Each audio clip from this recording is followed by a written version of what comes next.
तर आजची रेसिपी करण्यासाठी आपण इथे घेतलेली आहे एक जुडी भरून घोळ भाजी। ही बाजारामध्ये इझिली मिळते आणि उन्हाळ्याला अतिशय थंडावा देणारी ही भाजी असते, त्यामुळे उन्हाळ्यामध्ये ही भाजी तर आवर्जून खाल्ली पाहिजे। या भाजीची एक रेसिपी म्हणजे आपण डाळ भाजी बनवतो। आता आज आपण दुसऱ्या प्रकारची भाजी कशी बनवायची ते बघणार आहोत। आता अशी जी भाजी असते याचे जे असे जाडवाले देठ असतात ते काढून घ्यायचे आणि पूर्ण भाजी आपल्याला निवडून घ्यायची। जी काही खराब भाजी असेल ती सुद्धा यामधून काढून घ्यायची। तर आता अशा पद्धतीने मी पहिल्यांदा सर्व भाजी इथे निवडून घेते।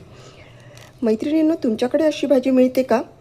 आणि जर तुमच्याकडे ही भाजी मिळत असेल तर या भाजीला काय म्हणतात? जसं माझ्याकडे या भाजीला घोळ भाजी असं म्हणतात, तर तुमच्याकडे या भाजीला दुसरं कुठलं नाव आहे का? किंवा तुम्ही यापासून आणखी कुठली रेसिपी बनवता का ते मला नक्की कमेंट बॉक्समध्ये कळवा। चला तर मग आता आपण ही संपूर्ण भाजी निवडून घेऊ आणि स्वच्छ 3 पाण्याने धुवून घ्यायची, म्हणजे यावरती जी काही धूळ वगैरे असेल ना ती धूळसुद्धा पूर्णपणे निघून जाईल आणि भाजी स्वच्छ होऊन जाईल।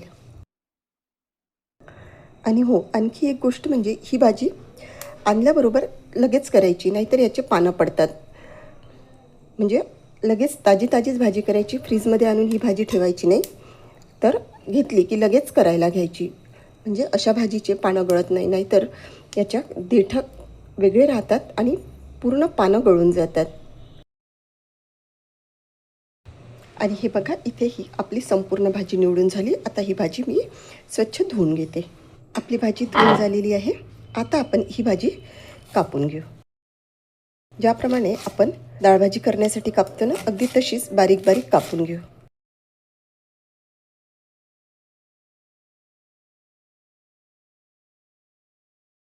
आणि हे बघा, इथे आपली ही संपूर्ण भाजी आता कापून झालेली आहे। छान अशी बारीक कापून घ्यायची खूप। त्यानंतर गॅसवरती मी कढई ठेवून घेतली आणि गॅस सुरू करून घेतला। आता त्यामध्ये आपल्याला तेल घालून घ्यायचे। तेल तापलं, आता त्यामध्ये अर्धा चमचा मोहरी घालून घेऊ। मोहरी छान फुटली, आता त्यामध्ये अर्धा चमचा जिरं घालून घ्यायचं आणि जिरंसुद्धा छान फुलून घ्यायचं। जिरं आणि मोहरी छान फुललेली आहे। आता त्यामध्ये आपण एक मोठ्या साईजचा चौकोनी आकारामध्ये कापून घेतलेला कांदा घालून घ्यायचा आणि हलकासा ट्रान्सपरंट होईपर्यंत हा कांदा आपण परतवून घ्यायचा। कांदा परतवून अर्धा ते पाऊण मिनिट झालेला आहे। आपला कांदा हलकासा सॉफ्ट झालेला आहे। आता त्यामध्ये आपण असे कढीपत्त्याचे 10 ते 12 पानं घालून घ्यायचे। आणि तुम्हाला माहिती आहे का मैत्रिणींनो, हा कढीपत्ता मी 8 दिवसापूर्वी बाजारातून आणलेला होता आणि तुम्ही बघू शकता अजूनही अगदी फ्रेश आहे।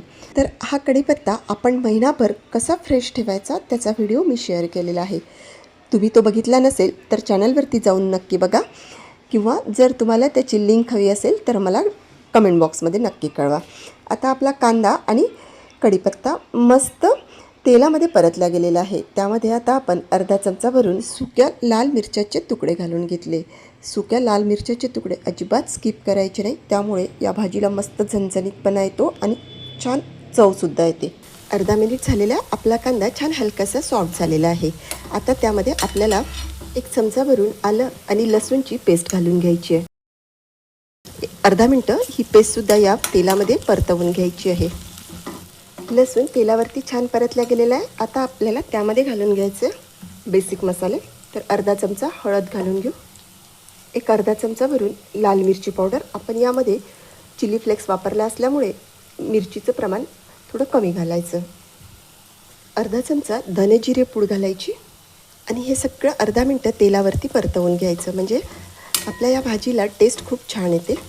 मसाले सगळे खमंग तेलावरती परतवायचे, छान सुगंध सुटेपर्यंत मसाल्यांना परतवून घ्यायचं। अर्धा मिनिट झालेला आहे, मसाले छान तेलावरती परतल्या गेलेले आहेत। आता आपण त्यामध्ये कापून घेतलेली भाजी घालून घेऊ। भाजी फोडणीमध्ये व्यवस्थित मिक्स करून घ्यायची आणि गॅसची फ्लेम तर अजिबात मोठी ठेवायची नाही, म्हणजे मंद आचेवरती आपल्याला ही भाजी 2 ते 3 मिनटं परतवून घ्यायची आहे। भाजी फोडणीमध्ये व्यवस्थित परतवून झालेली आहे। आता त्यावरती आपण झाकण ठेवून घेऊ। फक्त 2 मिनटं ही भाजी आपण शिजवून घेऊ। 1 ते 2 मिनिट झालेले आहे आणि आपली भाजी तेलामध्ये मस्त परतल्या गेलेली आहे। आता यामध्ये आपल्याला अर्धी वाटी भरून बेसन घालून घ्यायचं आहे आणि अगदी झटपट आपल्याला चमच्याच्या साहाय्याने हे मिक्स करून घ्यायचं आहे, नाहीतर याच्या गाठी पकडतात। त्यामुळे अगदी भरभर आपण हे बेसन या भाजीमध्ये मिक्स करून घ्यायचं।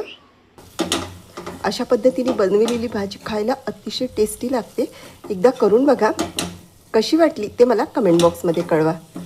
तसेच मैत्रिणींनो, माझा हा व्हिडिओ तुम्ही कुठल्या शहरामधून बघत आहे ते जर मला कमेंटमध्ये कळवलं तर माझा व्हिडिओ कुठपर्यंत पोहोचला हे सुद्धा मला कळेल आणि खूप आनंद होईल. तुम्ही जर वेगवेगळ्या शहरामधून माझा हा व्हिडिओ बघत असाल आणि तुम्हाला कसा वाटला ते कळवत असाल तर त्यामुळे कमेंट बॉक्समध्ये नक्की एक कमेंट करून कळवा. आता आपण यामध्ये थोडंसं पाणी घालून घेऊ. बेसन शिजण्यासाठी पाणी घालावंच असतं, त्यामुळे आपण यामध्ये थोडंसं आता पाणी घालून घेऊ. मिक्स करून घेऊ. चवीपुरतं मीठ घालून घेऊ आणि यामध्ये आता थोड्याशा अशा कैरीच्या फोडी घालून घ्यायच्या. आवडत असल्यास घाला, नाही आवडेल तर नाही घातलं तरी चालेल. पण हलकासा आंबटपणा या भाजीला खूप छान वाटतो. व्यवस्थित मिक्स करून घेऊ. झाकण ठेवून 5 मिनटं आपण ही भाजी मंद आचेवरती शिजवून घेऊ. आपला हा घोळ भाजीचा झुणका मस्त गडेदार तयार झालेला आहे बघा. चवीला तर अतिशय अप्रतिम लागतो. बनवायला सुद्धा तेवढाच सोपा आहे आणि भाकरीसोबत तर खूपच छान लागतो. तसंच शरीराला थंड देणारी भाजी असल्यामुळे आवर्जून या घोळ भाजीचा झुणका तुम्ही नक्की करायला पाहिजे. परत 1 मिनटं झाकण ठेवून आपण या झुणक्याला एक दणदणीत वाफ काढून घेतली आणि तुम्ही बघू शकता मस्त गडेदार असा झुणका तयार झालेला. हा झुणका तुम्ही टिफिनमध्ये सुद्धा देऊ शकता.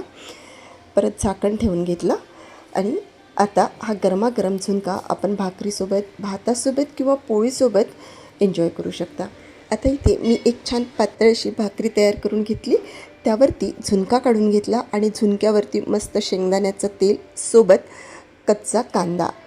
आहा, अतिशय मस्त अशी रेसिपी तयार झालेली आहे. तर तुम्हाला माझा आजचा व्हिडिओ थोडा जरी आवडला असेल तर व्हिडिओला लाईक करा, भरपूर शेअर करा आणि सबस्क्राईब करा. चला तर मग भेटूया पुन्हा एकदा अशाच मस्तशा व्हिडिओमध्ये. धन्यवाद.